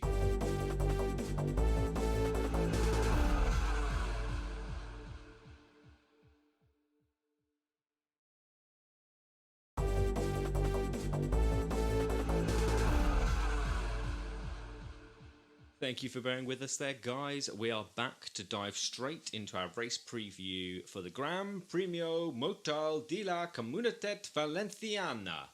You've been working on that? I have, yeah. That took me a few practices. I've got a feeling you've been working on that. And that is at the Ricardo Tormos circuit in Valencia. Stats here then, Steve. It's a 2.49 mile or 4 kilometre circuit featuring 14 corners, 9 left-handers, 5 right-handers here. Anti-clockwise circuit probably would have suited one Marc Marquez quite well. Would have done if he hadn't knocked himself senseless. It's a 12-metre wide track, which is interesting to me because I always think of this as quite a go-kart track because it's very one line, it's very far the leader, but it's still quite a wide circuit. Not the widest, but probably not the slimmest either, but just not great if you ask me, but that's just me. Yeah, these things never look this wide on TV. No, mate, I kind of want to get to one because we've been to like Snetterton and stuff. That ain't a 12-metre wide track. No, I'd like to get on one and just have little walkies. Yeah, me too. Yeah, I know you on one of the massive like Qatar, like the 20-metre wide circuit. Oh god, yeah, a proper big one. It's like a fucking motorway. Yeah, you get like 4 lanes down here. When we watch it on telly, they look tiny. Yeah. We're gonna have to go to a track and just break in, have a little walkies. I'm keen, mate. I am keen for any kind of breaking in anywhere. All right. Next year. Yeah, that's not a confession, by the way, if you're listening. No. He was not at yeah. Do you have a warrant? Prove it. Exactly. Anyway, longest straight at Valencia is 876 metres, and it first appeared on the calendar in 1999, the same year it was constructed, straight onto the calendar. No messing about. The most wins of this circuit, Lorenzo and Pedrosa have 4 wins each. Marquez holds 2. None of the top 3 of the most winningest riders at this circuit are going to be there. So it kind of opens everything up for us coming into the race. And last year's podium looked like this. Espargaro finished 3rd. That was Pol Espargaro. Jack Miller was 2nd. Morbidelli 3rd. So can't see a repeat of that one. No, exactly. You're like, I don't know. Morbidelli, did I say 3rd? I meant 1st. I think I said 3rd, but I meant 1st. I can't remember. Either way, it was Espargaro 3rd, Miller 2nd, Morbidelli 1st. Yes. Outright lap record belongs to Jorge Lorenzo. It's a 129.4. He did this in 2016. That is also the pole lap record. The race lap record goes to Marc Marquez from 2019, that year of years for Marc Marquez, and that was a 131.1. So it's another one of those circuits, Steve. It's only 7/10 between the outright and the race lap record, which is a small amount. It is a small amount. Yeah. We'll just go with that. Yeah, just go with that. I was then thinking, like, how do I feel about that? And I was like, well, it's Valencia. That's fair. I was trying to think of something clever and wise and enthusiastic to say, but then I remembered it was Valencia. And it doesn't excite me that much. No, it doesn't excite me that much either. No. However, it's going to be the final race of the year, and I'm going to get excited about it. And we are going to eat a lot of vegetables, veggie bacon, Steve. I'm going to eat a lot of veggie bacon. I'm going to sit in your living room, and I'm going to watch all of the races and just ignore your children. Yeah, we're going to have a boys' day. We are going to have a boys' day, mate. It's going to be exciting for the final round. It is. We're going to sack Sarah off. We're going to kick her out. And it's just going to be you, me, and the boys. Well, I mean, I didn't realise we were kicking her out. I thought she had stuff to do. I feel a bit mean now. Well, she will have. She'll find something. Oh, yeah, boys' day. Woo. And the race distances look like this, Steve. MotoGP is going to be 25 laps at 71.3 miles or 114k. Moto2 will be 23 laps, 65.6 miles or 106k. And Moto3 is 21 laps, 59.9 miles. Although now I'm looking at those, I don't remember writing those down, so that might have actually be the distances for Portimao. So I guess we'll just wait and see. That could have just been complete find out. rubbish. We just made I some might stuff have up. just repeated the exact thing I copy and pasted from the Portimao show notes there. So who knows at this point, guys? Haven't got the brain capacity to Google it and check. No, it's getting late. However, the weather, Steve, this is going to be the interesting bit here. On and off rain all weekend. Depending on which sauce you use, you're getting different results. And I don't mean like your ketchups. I was going to say, I use Heinz. You're classy. No, mate. I bet you have Walker's crisps as well, don't you? No, we don't actually. Oh, okay. No, Fair enough. I quite like the multi-pack little special. Oh, classy. But you still get your Heinz ketchup. Yeah. That's interesting, man. Got to have a nice sauce. I quite like a cheap ketchup. I call it like a bowling alley ketchup. Like the ketchup you get at like pubs and bowling alleys and stuff. It's just a bit shit, but I quite like it. I don't mind it. I really like Frenchie's mustard. Frenchie's mustard's good. Yeah, American style mustard. Or what else we got? Smokehouse barbecue sauce.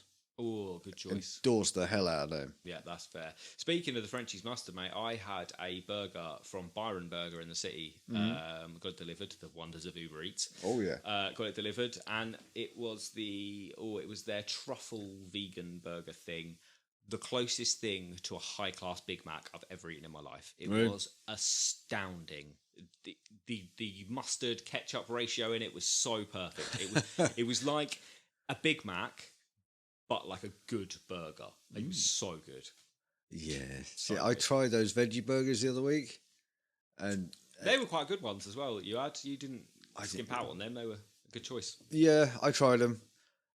Well, there was 2 in a pack. Yeah. I tried one. Oh no, you didn't give the other one to the fish, did you? I gave it to the hedgehogs. They're probably just like, I don't want your veggie shit. I tried it. It might have just been hours cooking it because I was fishing at the time. I was on the bank. I'm going to have to try it again at home. You've kind of got to accept the fact with these veggie burgers that they don't taste like beef burgers, but they're still good. They're just different. So if you go into it thinking they're going to taste like burgers, you're always going to be disappointed. But if you go into it thinking like, I'll see what this is like, they're often pretty good. Yeah, I think that was my trouble. Yeah. I think I probably went in thinking it was going to taste like Daisy, but didn't. I had my brother Daisy. I had my brother eating Beyond Meat burgers the other day, and he is an out and out carnivore. And he quite enjoyed them. So once you've kind of got your head around the fact it's not meat, they are okay. Yeah, I will try some other stuff. I'm going to have to open my mind to this other stuff. But at the minute, I like a good barbecue. That's fair. I still love a good barbecue, mate. I often accidentally drop people's meat burgers onto my veggie burgers when I'm cooking a barbecue. Just for the juice. Whoopsie, can't believe that happened. I fucked up. I fucked up, but I'm going to eat it. Yeah, exactly. Yeah, no, yes, certainly for the juice, mate, because that's the best bit. But yes, on and off rain all weekend at Valencia, which is going to throw all of our predictions up in the air, Steve. Well out the window. So the predictions then, my predictions here, Steve, if it's dry, Quartararo, Bagnaia, Mir. If it's wet, Bagnaia, Mir, Miller. But I can only really take one of those, so I'm going to stick with my Quartararo, Bagnaia, Mir. On to you, my friend. I think it's going to be wet. I think we're going to see a wet race, or at least mixed condition race. Okay. So I am going Bagnaia, Miller, and then I'm a bit lost after that. Pole. Whoa, okay. That's going a bit left field there, Steve. I like that. It's the last race of the year, so we're gonna put some faith in Pole. Okay, I like that a lot, my friend. I like that a lot. Don't let me down. And guys, if you've got guesses and bets for what's going to happen in the final race, don't forget there's just one round left of the Fantasy League going on here. We're still battling at the top there for the 3 t-shirts that will be given out to the top 3 spots. So if you're in the top 10 right now, you're still in with a chance. If you're in 4th right now or 6th, you've got a boost left. So you've got a very good chance of getting into the top 3. But the top 10 looks like this currently. In 10th place is Breckenridge 20. In 9th is Tiger Motorsport. 8th place is me. And 7th is Team Crash. 6th place is His and Herpes. There you are with an extra boost left. So do not forget to use this. It could get you the t-shirt. 5th place is Petronas STD, and then Team Top Step are in 4th. Top 3 spots here, all from the US. So it could really do actually with Team Crash, Tiger Motorsport, or Petronas STD getting up into the top 3 to make our shipping costs a little lower. That would be great. But regardless of who wins this, you'll get your t-shirts. So in 3rd place is Nine Toes Racing from the USA with 1,752 points. 2nd is Here Comes Thee, also from the US with 1,766.5 points. And 1st, still leading, is Kragers up there from the US with 100, not 100 at all, 1,824 points. Being at the top for the entire season and holding it nicely, looking comfortable up there. So I'm already writing Kragers' address down to send that t-shirt, even though I don't know what the address is. We're just going to guess. How many people are there in America, mate? We'll probably get to him eventually. Yeah, bounce it around. Yeah, it's not that many. It's only a small place. Just 300 million or something. That's fine. Yeah, we'll just address it to Kragers. And the see what street. happens. the street, the US. Send. Yeah. Sorted. That pretty much, Steve, I think brings us to the end of the show. Yeah, I think we're there, buddy. So, it's penultimate race show of the year. Yes, mate, we're going to have one more race review, and then it's just got a winter of you and I chatting bullshit again, and hoping someone wants to listen to it. Standard show. Standard show, mate. Yeah, we'll be with you all through the winter again. Yeah, we will do. We might take a week off over Christmas again, but I think apart from that, unless anything unforeseen occurs, we will be carrying on as usual with weekly shows. Yes, we get bored of it, and you get bored of it. Yeah, exactly. I can't see that happening, though, because we constantly talk about MotoGP. Well, that's the thing, Steve. Even if people stop listening, we'll probably just keep carrying on anyway. Yeah, so we might as well just record it and send it out there. Yeah, we'll still be chatting. So, guys, if you've got anything you want to say to us, any questions in the lead up to the final race, any comments, any criticisms, anything at all, you can find us on. We are, for the love of MotoGP, we are on Instagram and Twitter, although that's sort of getting a little bit forgotten about. Well, we will do stuff over there. Come and join the Facebook group. That's been really good this week. There's been a lot of chat, a lot of talk going on. Come and join in, get involved. We have got a Facebook page as well. You can give that a like. Or if you want to email us, we are fortheloveofmotogp@gmail.com. Yeah, exactly. And I just want to make a quick shout out to Nathan, actually, a listener who emailed in. And after I'd been complaining that I get the red squiggly lines after everyone's names, he emailed in and told me how to fix that, which is amazing for someone who literally writes for a living. And I spend 5 hours a day in front of word processors. I didn't know you could do this. So it was wonderful to learn that. Thank you, Nathan. My show notes look much cleaner now for the lack of red lines. Except on Bagnaia, so I'm just going to add that to the dictionary now. I like the fact you can add things to the dictionary. I struggle because I use the ordinary keyboard and the Grammarly keyboard. Ah, yes, so you have to do it twice. Yeah. Because I literally write how I talk. Yeah. I am a typical, what you want. Yeah, exactly. Kind of guy. I messaged Tim and mine are crap, and then I get a message back from Tim, who's like a professional writer, and it was like proper neat and pronounced well, and I am just crap. Well, it works, mate. You get your point across. That's the important thing. All right, but I keep hitting add to dictionary. So now it just Grammarly writes how I talk. Nice. I've screwed Grammarly, literally. Well, I hope not literally. Well, I have, because it was there to improve my bloody stroke. You keep using this as an excuse, Steve. How long are we going to be rolling with this one for? The rest of my life. Honestly, I'm going to milk that. It was there to improve my grammar, but I've ruined it by just adding my words. Well, it gets your punctuation, though. That's the important thing. It does get the punctuation. That's the big error. It's glaringly obvious when people get punctuation wrong, but you can get grammar wrong and you can call it an artistic choice, and that's okay. No, I like that. We're going to roll with that. We're going with that one. Like it. Anyway, guys, thank you all very, very much for listening. We will speak to you next week. Stay safe. And remember, if you guys want a razor that could have been designed by Gigi Delinea, it's so over the top, check out manscaped.com and use our code MotoGP for 20% off plus free worldwide shipping. We will speak to you guys next week, and we will have seen what Rossi is doing.